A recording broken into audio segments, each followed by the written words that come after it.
Hello everyone, welcome back to my channel Medical Concepts. This is Shubham, and now I will be continuing with the pathomorphology. This is the part 2. Here I am going to start with the mixed dystrophies, right? Before that, if you haven't watched part 1, please first of all watch that part 1 and then come to this part and continue with this mixed dystrophy. Okay, so let's start with the 10th one. So here in this question they are talking about the mitral valve insufficiency. So a patient with the mitral valve insufficiency has a cuff with the rusty expectoration. Now what pigment has determined the color? Okay, now guys, do not confuse that if they are talking about the pigment, then the answer could be melanin. Okay, this is just to confuse. You should know actually what is the significance of this pigment and what they are asking you, right? They're actually asking you about the physiological or pathological pigment. They want to know that either you know that there are physiological pigments and the pathological pigments and what are the types, right? So for this one, let me talk about the pigments types, right? So let's move on to the pigments and let's classify them. Okay, so if you talk about the pigments, they are of two types: physiological and pathological. Physiological and pathological. Okay, in the physiological there are ferritin, okay, bilirubin and hemosiderin.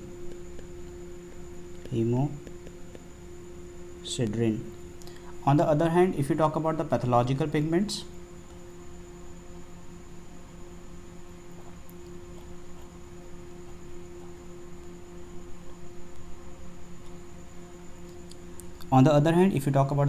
pigments, there are hematodine,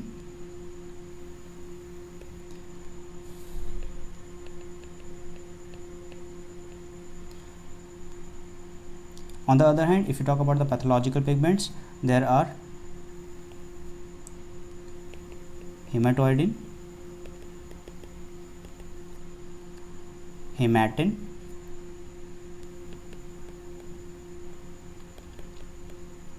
hematin is further having two types actually. One is chloric hematin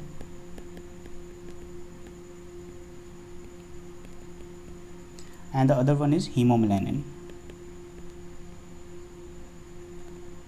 Guys, whatever I am teaching you right now, this is actually absolutely relevant to your CROC 1.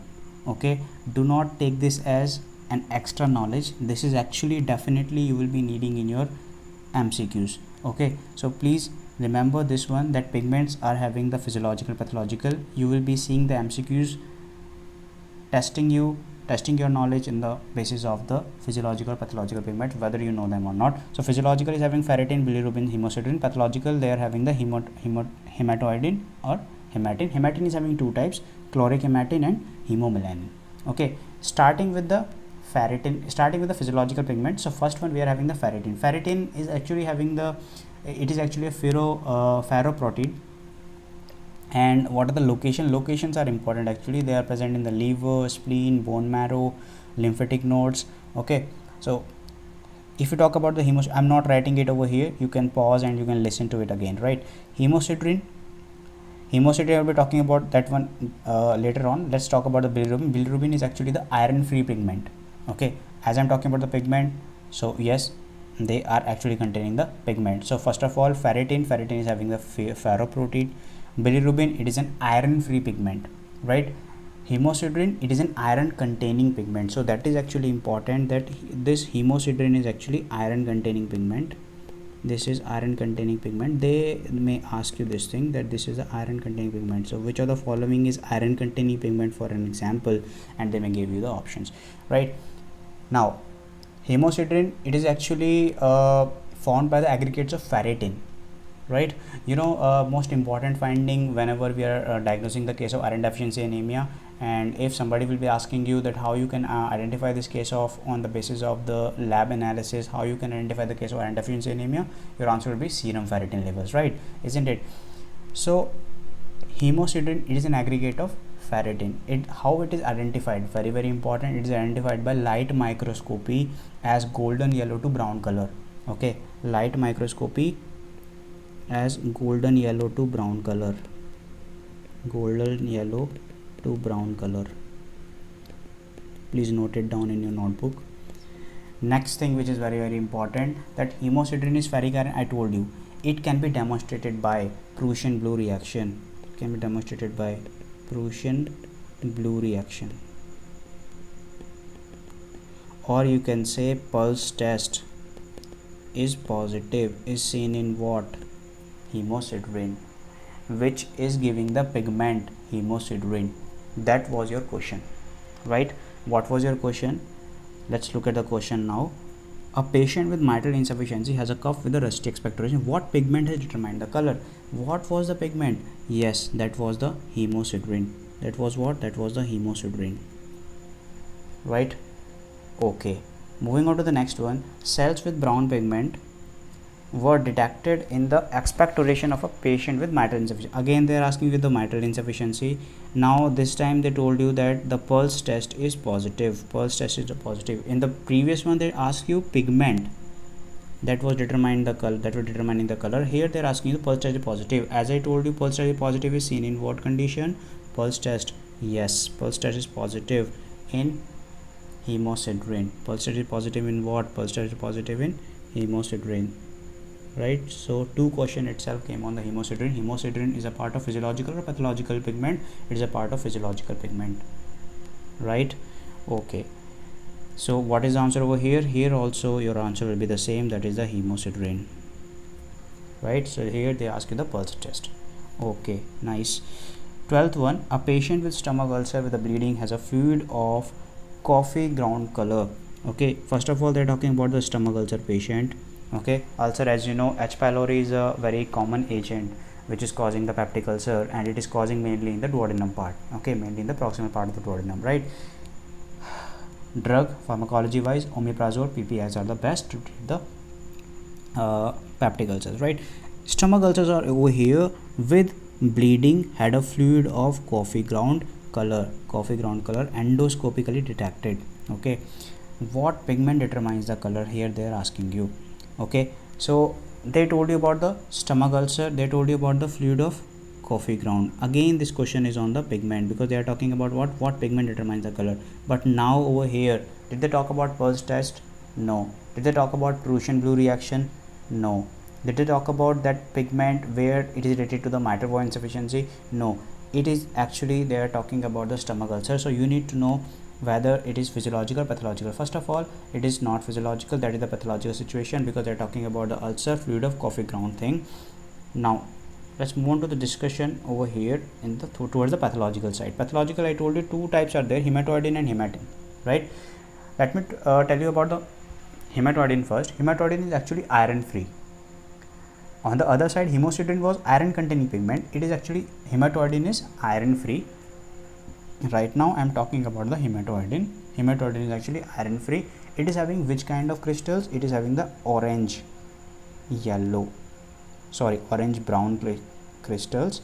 So let me write it over here with this color. Okay, which one? Orange brown. Okay, that is important, that can come actually in your exam. Or orange brown crystal pigment, orange brown crystal pigment is seen over here. Okay, on the other side, let's move on to the hematin now. Hematin, I told you two types are there. Hematin is having which color, which kind of hematin? This one, hematin is having which kind of pigment? It is having the brown black pigment. Hematin is having which one? It is having the brown black pigment. Okay, so on the basis of pigment they can ask you this thing also, that which one is having brown black, which one is having orange brown. Okay, at least this thing you should remember. Fine, hematin is a brown black. Now it is having two types, chloric hematin and the hemomelanin. For solving that MCQ, you need to know that chloric hematin, what are the examples? Examples are, they actually happens in gastric erosions and ulcers. Gastric erosions and ulcers, right? Now, or gastric erosion ulcer, you can remember why it happened, not important much, but it happens because of the interaction between the hemoglobin and the gastric excretion. So there is a muriate acid and there is a hemoglobin, they will be binding to each other, there is an interaction between them, and that's how the gastric erosion happens. Okay, not very important, but you need to remember the example that chloric hematin is having which example? Gastric ulcers or erosions, right? On the other hand, hemomelanin, right? Hemomelanin is actually one, it is a brown pigment first of all, and it is actually produced by the malarial parasites. So which example you can remember over here? You can remember the malarial parasite example. Okay, if they are asking you the malarial parasites, then they are asking you about which pigment there, that is the hemomelanin, right? Okay, so let's move on to that question. So they were asking you stomach ulcer. I told you stomach ulcer seen in chloric hematin or hematin chloride, or chloric hematin. So that is the answer, right? So you need to know about the physiological and the pathological pigment, and you need to know some of the examples. Okay, rest of the notes I will be providing in the description box below. 13. A patient with secondary syphilis has focuses of the back upper part skin depigmentation. They are talking about skin depigmentation. Name the pathological process of the skin. Now, if they are talking about the skin depigmentation, which means skin is losing its melanin, you can say, or it is the depigmentary disorder, they are talking about the vitiligo. They are talking about what? They are talking about what? They are talking about the vitiligo. Now, if you know what is the other name of vitiligo, vitiligo is also called as leukoderma. Vitiligo is also called as leukoderma. Now, in detail, you will be knowing this thing in the dermatology, that it is a pigmentary disorder, what actually happens in vitiligo, what kind of deficiency can be there, which kind of enzyme deficiency, not important for you at this stage, but vitiligo or leukoderma you should know that, and how it looks, that's important. So skin depigmentation, it is a vitiligo or leukoderma they are asking you, right? So let's look over the options now. So here they don't give you a option for dysplasia and others on the metaplasia leukoplakia. So here they don't give you the option of vitiligo, but actually they gave you the option of leukoderma, so that will be the answer. Leuko means white, derma means skin, so this is the white skin. Actually they are the white patches. Here you can appreciate on your screen right now that how these patches look. So they were talking about the back, so I provide the diagram of the back, in which there are the several kind of white patches you may appreciate over here, right? These are the white patches you may appreciate over here. Okay, fine, let's move on to the next one. 14. The skin of a patient with the bilateral affection of the adrenal glands, suprarenal glands, became deep brown. Pulse test is negative over here. Remember, pulse test was positive in the hemosiderin, but here they are talking about the pulse test is negative, so it can't be hemosiderin. What pigment determines the color? Now this is what they are talking about, adrenal glands becoming deep brown. They are talking about the melanin. They are talking about melanin. If the pulse test is negative, they are going to talk about the melanin. If the pulse test is positive, they are talking about the hemosiderin. Remember that. So this is what? This is actually melanin. Okay, one more hint that adrenal glands are getting deeper brown, right? One more hint about this question. Okay, 15th one. 70-year-old man complains of articular pain in his joints, in his hands and feet. Joints are misshapen and painful. So very important that they are talking about the articular pains, for an example knee joints or elbow joints and these kind of things. And in the hands and feet they are talking about joints are misshapen and painful. Increased level of what? Urates. Increased level of urates in blood and urine. What is diagnosis? They are talking about the gout. They are talking about the gout. What is the problem in the gout? There is a deficiency of the enzyme, that is what? Xanthine oxidase. Okay, xanthine oxidase is involved over here. Fine. Further, you can say the allopurinol. Allopurinol is the drug of choice in the chronic gout, right? In the acute gout, we give the NSAIDs. Okay, fine. But as far as this pathognomony is concerned, pathomorpha is concerned, what should we know about the gout? They are actually what?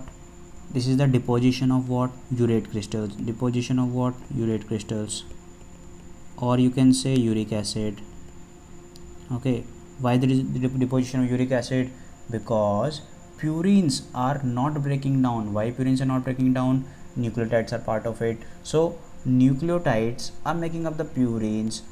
If nucleotides are not there, if there is deficiency of nucleoproteins, or some kind of nucleotides or nucleoproteins, if there is some kind of problem with the nucleoproteins, there will be the problems with the purines also. If there is a problem with the purine, then there is the problem with the uric acid excretion. And if there will be the problem in the excretion of uric acid, then definitely this uric acid will not be able to excrete out, and it will be accumulating in the blood. If it is accumulating more and more in the blood, definitely it will appear in the urine also. So uric acid will be seen in the blood as well as in the urine. So that's how the thing happens in the gout. Okay, so what substance we are referring to? We are referring to the nucleoproteins. Okay, so in a brief summary, nucleoproteins, they will be giving rise to purines. Purines are important for the uric acid excretion. If that will not be able to have, if nucleotides problems are there, then purine problem is there, then uric acid excretion problem is also there, and that's how it will lead to deposition of uric acid. Right? I hope you are clear about this one. Let's move on to the next one, 16th one. 15 we already discussed. Autopsy of a woman who had chronic shigellosis. Right? Chronic shigellosis has shown amorphous deposits of the violet color in the myocardial. So deposits of which color? Violet color in the myocardial renal stroma and the parenchyma, mucus coat of the stomach and the connective tissue of the lungs, stained by hematoxylin eosin. Cause reaction is positive. Cause reaction, you need to remember about two situations. One is the dystrophic calcification and another one is the metastatic calcification. Okay, now both of them are given in the option. How you will identify? Very important. Look, which color is given over here? That is the violet color in the myocardium. If they are talking about the violet color, they are talking about the metastatic calcification. They are talking about which calcification? Metastatic calcification. If they are talking about dystrophic calcification, they will be talking about which one? If they are talking about dystrophic calcification, they will be talking about the black color deposits. They will be talking about which color? They will be talking about the black color deposits. So if the black color deposits are given, then your answer will be dystrophic calcification. If the violet color is given, then your answer will be metastatic calcification. Fine, I hope you are clear with this one. Let's move on to the next one. Now we'll be talking about the necrosis. So 17th question. Autopsy of a man who died of typhoid fever has shown that rectus muscle of the abdominal wall, the anterior abdominal wall actually, are packed white, look like steric candle. What pathological process took place over here? So actually, for solving this question, you need to know about some of the complication of the typhoid fever. Okay, in the typhoid fever, as far as microbiology is concerned, you must have heard, or in the pathophysiology you must have heard, that typhoid fever is having the particular pattern of the fever. It is having the step ladder pattern of the fever, right? So now, from the perspective of the pathological anatomy or pathological pathomorphology, you should know some of the complications of the typhoid fever. Okay, so there are two kinds of complications: intestinal complication, as it is related to the intestines obviously, and one is the extraintestinal, outside the intestine, right? First of all, let me talk about the intestinal complications of the typhoid fever. There can be the hemorrhages in the intestine, so intestinal hemorrhages can there, ulcers, perforation can there, and ultimately, if more severe situation is there, peritonitis may happen, however in the rare cases. Extraintestinal complications, now outside the intestine, lungs involvement, pneumonia can be there. Okay, larynx involvement, purulent perichondritis can be there of the larynx. Abdominal muscles, Janker's necrosis, osteomyelitis can there, intramuscular abscess can be there. They are the other extraintestinal, and in most severe cases death may happen.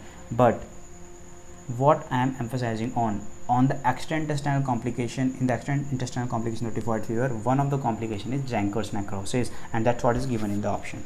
Okay, so you need to know some of the complication of typhoid fever. So one of them is Janker's necrosis. Again, pause this video, go back, listen to the explanation again. What are the intestinal complication of the typhoid fever, what are the extraintestinal, note it down in your notebook, okay, and revise them, because this time they give you Janker's necrosis, maybe other time they may give you any other option as well. Okay, so look over that, and I will be giving you the notes in the description box as well. Let's move to the next one. 18th, a patient has pancreatic diabetes, has sharp pain in the right foot, the thumb is black, the tissues are edematous, focal epidermal detachment and malodorous discharges are also detected. Okay, so this patient is having the diabetes, pancreatic diabetes, sharp pain in the right foot, thumb is black, gangrene might be there, edematous. Now focal epidermal detachment and the malodor discharge, this is the point which is telling you the answer over here. You already know the gangrene, this is gangrene. You just need to differentiate between the dry and the wet gangrene. Wet gangrene is also called the moist gangrene, or you can say the dry or the moist gangrene. You need to differentiate over here. So if there is malodorous discharge, definitely there is some kind of bacteria persistent. If there is some kind of bacteria persistence, that means they are talking about the wet or moist gangrene. So here in the image I have tried to summarize the difference of the dry and wet gangrene, and with the help of the image you can actually differentiate how it looks as well. So you know, in the dry one there is completely black, this one, this is structure I'm talking about, this is completely black one, right? This is completely black. So this is the dry gangrene. So what is there in the dry gangrene? Impaired of the blood flow to the affected region and poor blood circulation will be there. Due to that you know, the dry gangrene will be happening of the extremities. Okay, so you know, diabetes patient actually they need to take care, they need to actually take care, the utmost care must be done of the foot, and regular monitoring, regular actually checkup by the patient of their own foot should be done. Okay, either it should be done of their family members, either it should be done by themselves, and they should not be moving anywhere barefoot. Okay, because they are having the chances of this one, you know, development of this complication, that is gangrene, right? So what are the types of gangrene? Dry and wet. There is another one also, gas gangrene, which can be persistent due to the you know, again the bacteria, that is the gas gangrene, Clostridium perfringens, right? So wet gangrene, what is there? In wet gangrene there is swelling and the blistering, swelling and the blistering of the tissue, and having the pus discharge. Why there is pus discharge? Because of some kind of bacteria involvement. Okay, how it looks? That's how it looks, right? There's some kind of bulla formation is there, right? So that's how it looks. Okay, so that was about the gangrene. So if there is involvement of the bacteria, which means definitely there can be the pus, or definitely there can be the malodorous discharge. So they are talking about what? They are talking about the wet gangrene, or wet gangrene is also called as moist gangrene. Okay, I hope you're clear with this one. Let's move on to the next one. 19, physical examination of a 6-year-old child who had measles showed that soft tissues of cheeks had indistinctly outlined edematous Pesius districts. Name the complication of the measles. Okay, now they are talking about the cheeks, they had the indistinctly outlined edematous Pesius districts. Okay, name the complication of the measles. Again, Pesius districts means what? That means some kind of pus, right? So what is the complication? If I'm talking about some kind of pus, definitely it's gonna be which kind of gangrene? Definitely it's gonna be the moist gangrene, right? Next one, during the examination of the femoral bone, a chronic suppurative compact substance and marrow inflammation, sequestra mass formation was detected. What disease causes such changes? Look, sequestra is something which you find in the bone itself, inside the bone, and this is actually the dead bone. This is actually what? This is not the physiological one, this is actually pathological one. Okay, this is the dead bone. So here I've given you the image diagram. Look, in the detail you will be studying this in the orthopedics in your 5th year or the 5th course. But here let me tell you that sequestrum is actually dead bone. You know, with the this arrow they are talking about, that this one, this arrow, they are saying that this is the sequestra. This is what this is, sequestra. And sequestra is nothing but this is the dead bone. This is what this is, dead bone. Okay, seen in which structure? Seen in which structure? Seen in osteomyelitis. Typical finding of osteomyelitis. Okay, typical finding of osteomyelitis. So here what is the answer? Your answer will be the osteomyelitis. Okay, osteomyelitis. Because of what? Because of this sequestra. This is the dead bone, right? Okay, 21.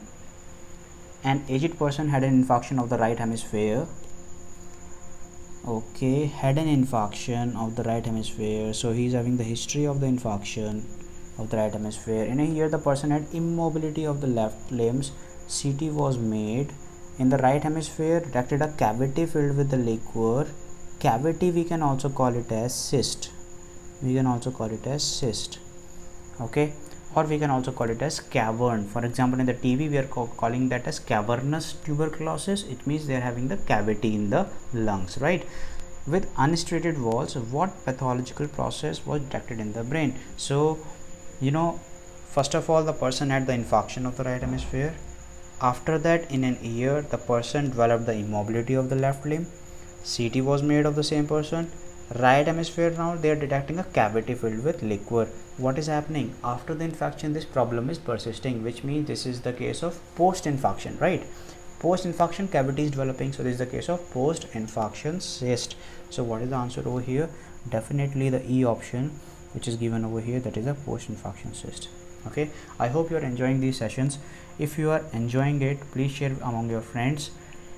If you really like this video, please hit the like button, make sure to subscribe to the channel, and I will see you in the next one. Thank you so much. Bye.